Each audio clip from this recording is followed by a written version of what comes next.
Bonjour à toutes, bonjour à tous et bienvenue dans cette nouvelle chronique consacrée cette semaine à une question récurrente pour tous les managers, mais en particulier pour les managers des RH, la question de la solitude du management.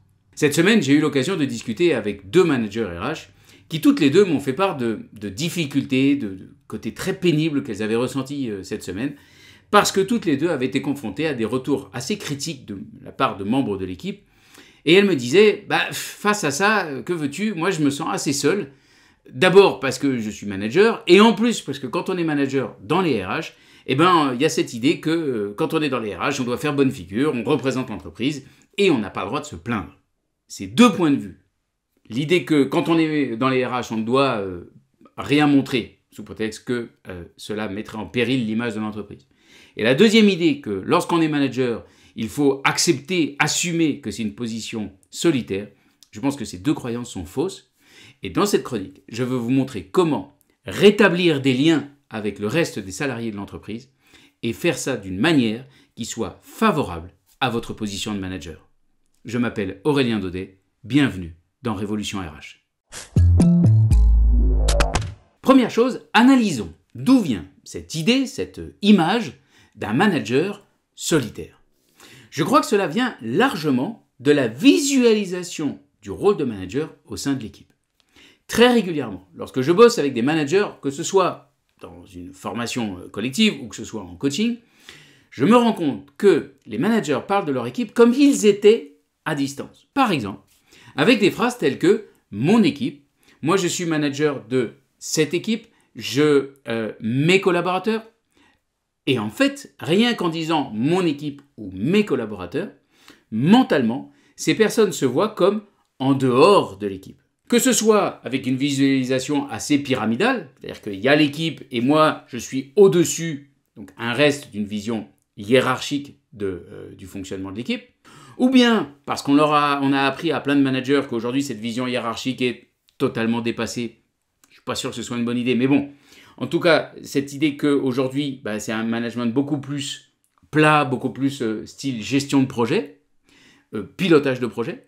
Mais même comme ça, en fait, les managers se voient souvent leur équipe comme une team, et ils sont à peu près au même niveau, mais ils sont en dehors, comme une sorte d'électron ou de composante externe à l'équipe. Pourquoi est-ce que c'est gênant? Parce que rien qu'en faisant ça, vous voyez bien que mentalement, la personne voit peu de liens entre elle et l'équipe, ou moins de liens que si elle faisait pleinement partie de l'équipe. Voilà pourquoi quand je bosse avec des managers, je les invite à corriger, à refaire leurs phrases et arrêter de dire « mon équipe » ou arrêter de dire « mes collaborateurs » et remplacer ça par « l'équipe dans laquelle j'ai fonction de manager ».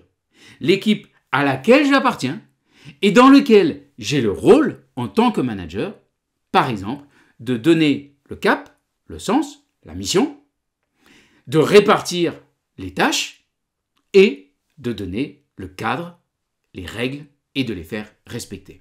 Vous voyez bien que rien qu'en disant ça, mentalement, la team, le cercle se reforme et il y a une personne à l'intérieur de la team qui a fonction de manager. Qu'est-ce que ça permet? Ça permet déjà une chose, particulièrement dans les équipes où les managers ont eu la fonction ou une fonction des autres collaborateurs, ça permet de ne plus avoir de compétition sur les compétences. Dans beaucoup de cas, vous le savez, vous, RH, les managers sont choisis parce que ça fait un certain temps qu'ils font fonction de quelque chose et qu'aujourd'hui, ils ont un niveau de compétence élevé, ils sont devenus experts, et donc on leur dit, maintenant, tu dois devenir manager. Le problème, c'est que du coup, on reste sur une base de comparaison qui est celle des compétences techniques d'origine. Je vais sortir un coup des RH dans une équipe, par exemple, d'analyse financière.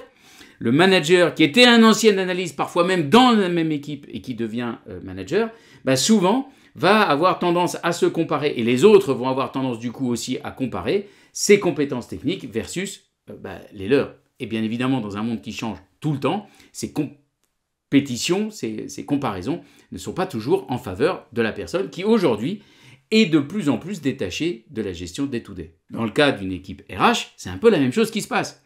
Quand on prend une équipe spécialiste des relations sociales, par exemple, le manager qui pendant très longtemps a fait les fonctions du quotidien dans les relations sociales que ce soit avec le CSE, que ce soit avec les syndicats, que ce soit dans les processus d'entrée ou de sortie des salariés, ben, la personne qui a fait ça pendant très longtemps et qui devient un manager, au bout d'un moment, cette personne-là, forcément, a d'autres missions, est moins directement en contact avec le day-to-day, et les comparaisons strictement sur les compétences ou sur la manière de gérer les process va parfois être en sa défaveur. Donc, ce qui est vraiment important, c'est de bien souligner que le ou la manager au sein de l'équipe, ça n'est plus une sorte de surexpert à laquelle viennent se rajouter des compétences de manager, du tout.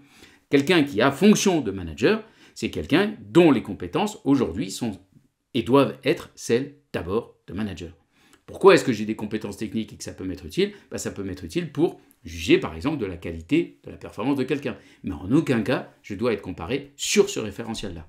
Une fois qu'on a nettoyé ça, du coup la question c'est quel genre de lien est-ce que la personne qui a fonction de manager va avoir avec les autres membres de l'équipe ? Évidemment, il y a un lien auquel il faut renoncer quand on devient manager. C'est le lien qu'on avait avec les autres membres de l'équipe ou qu'on peut avoir avec les autres membres de l'équipe quand on a fonction comparable aux autres membres de l'équipe. En d'autres termes, il me paraît dangereux de vouloir garder un lien ou de vouloir développer un lien qui serait du style ami, copain, ami, copine. Je pense qu'il vaut mieux remplacer ça par un lien qui me paraît tout aussi fort mais qui est très différent, qui est un lien plutôt d'être apprécié, voire d'être respecté. Respecté, pourquoi ? Encore une fois, pas pour l'expertise technique d'origine, mais bien plutôt pour ses compétences de manager. Par exemple, c'est quelqu'un, on va dire, c'est quelqu'un qui s'est donné du sens. C'est qu'avec cette personne, avec ce manager ou avec cette manager, on sait où on va. C'est être respecté pour la justice, l'équité. Avec elle, il n'y a rien de caché. Tu sais exactement à quoi t'attendre. Et c'est le même traitement pour tout le monde, y compris pour elle-même. Très important. Enfin, dernière compétence très importante, vue de ma fenêtre pour un manager, c'est la compétence soutien. Je sais que je peux aller lui demander de l'aide, je sais que je peux lui demander du soutien si j'en ai besoin. Attention, j'ai bien dit soutien, je n'ai pas dit sauvetage. C'est-à-dire que je ne crois pas qu'une manager, en particulier dans la RH où il y a cette tentation du sauvetage et d'apporter de l'aide quand on ne vous l'a pas demandé, je ne crois pas que le manager doive faire à la place de l'autre sous prétexte que la pauvre, elle s'en sort pas. Non, attendez que les personnes vous demandent de l'aide et éventuellement dites, ça a l'air que tu rames, est-ce que tu veux de mon aide ? Donc en fait, je vous le refais, l'idée c'est bien se voir comme un membre à part entière totalement intégré dans l'équipe, avec fonction de manager. Ensuite, c'est établir des liens qui ne soient pas des liens amicaux ou éventuellement oui, mais c'est bonus. Fondamentalement, je pense que le manager doit établir des liens qui soient plutôt de l'ordre du respect. Respect concernant vos compétences. Compétences concernant, encore une fois, le sens, capacité à donner du sens, capacité à donner et à faire respecter le cadre, capacité à faire fonctionner l'équipe de manière juste, équitable, et en apportant du soutien lorsque les personnes vous en demandent. Maintenant que le référentiel est clair, ce qu'il va falloir, c'est mettre en place des processus pour remplir les réservoirs à intervalles réguliers. Nous autres, les êtres humains, nous ne pouvons pas vivre seuls. Si nous vivons seuls, nous devenons fous ou au minimum en très mauvaise santé. Nous avons besoin d'être en lien avec les autres, de préférence bien évidemment des relations saines. Qu'est-ce que ça veut dire des relations saines ? Ça veut dire des relations dans lesquelles les personnes s'échangent des signes de reconnaissance, des retours positifs, conditionnels, c'est-à-dire sur ce qu'ils font, sur leurs compétences, sur leur comportement, ou inconditionnels, c'est-à-dire sur toute leur personne. Évidemment, quand on est manager, ça va plutôt être des signes de reconnaissance conditionnels, parce que nous allons avoir des signes de reconnaissance sur les compétences que j'ai décrites. Pour les signes de reconnaissance inconditionnels, par exemple, j'apprécie passer du temps avec toi, je t'aime beaucoup, je trouve que tu es quelqu'un de bien. Ces signes de reconnaissance inconditionnels, il est probable que lorsqu'on est manager, il va plutôt falloir aller les chercher en dehors de l'entreprise, avec des amis, avec des conjoints, des enfants. Alors que dans l'entreprise, c'est vrai que souvent, ça va être des signes de reconnaissance plus conditionnels. Mais ça peut tout à fait remplir le réservoir quand même. Donc, revenons au processus.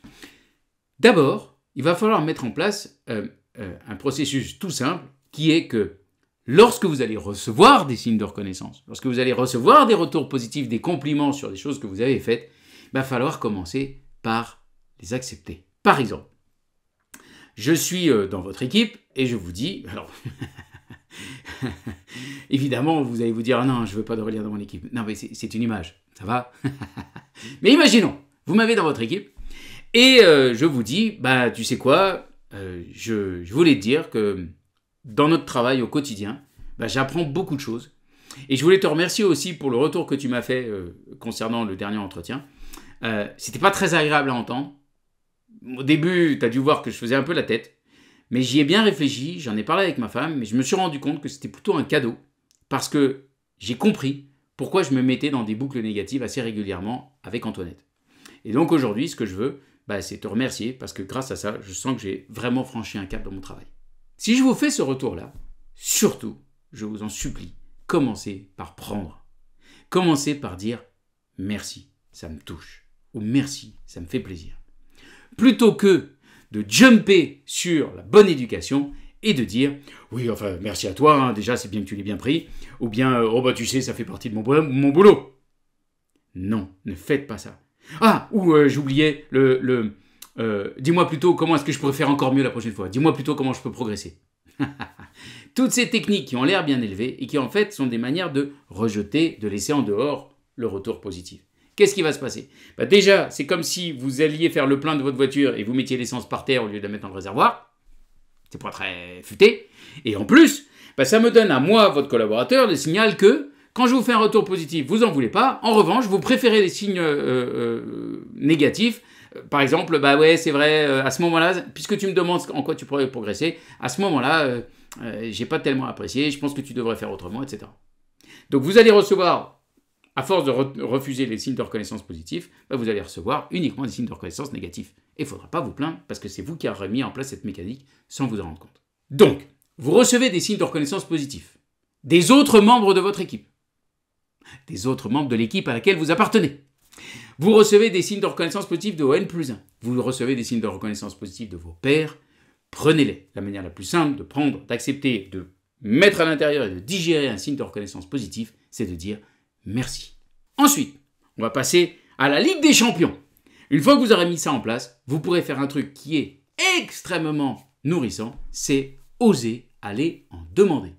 Par exemple, lors d'un entretien annuel avec l'un ou l'une de vos collaborateurs, dire « Bon, voilà, moi je t'ai fait un certain nombre de retours positifs et c'est très important maintenant pour moi que tu me dises aussi les choses que tu as appréciées dans notre travail. » Ça n'est pas un signe d'orgueil déplacé, vous pouvez dire, parce que comme ça, je saurai dans quelle direction renforcer ma position vis-à-vis de toi.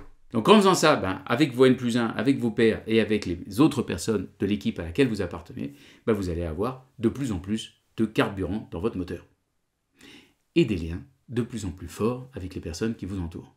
Si vous ne faites pas ça, alors évidemment, vous allez avoir des liens de plus en plus fragiles, de plus en plus distendus avec les personnes avec lesquelles vous travaillez. Et le risque, c'est que comme vous aurez de moins en moins de carburant, votre cerveau, lui, va commencer à stresser. Stresser voulant dire paniquer. Notre cerveau est câblé pour être en lien et pour avoir le sentiment, l'impression d'appartenir à un groupe. Nous ne pouvons pas vivre seuls. Donc, surtout, prenez soin de vous, établissez des liens avec les autres, mais des liens différents lorsque vous avez fonction de manager que lorsque vous étiez collaborateur classique. Et avec tout ça, j'espère que les personnes qui regardent cette vidéo commencent à comprendre mon obsession. Avec tout ça, il y aura des managers RH puissants. D'ailleurs, vous pourrez probablement commencer à transmettre ça à d'autres managers au sein de l'entreprise.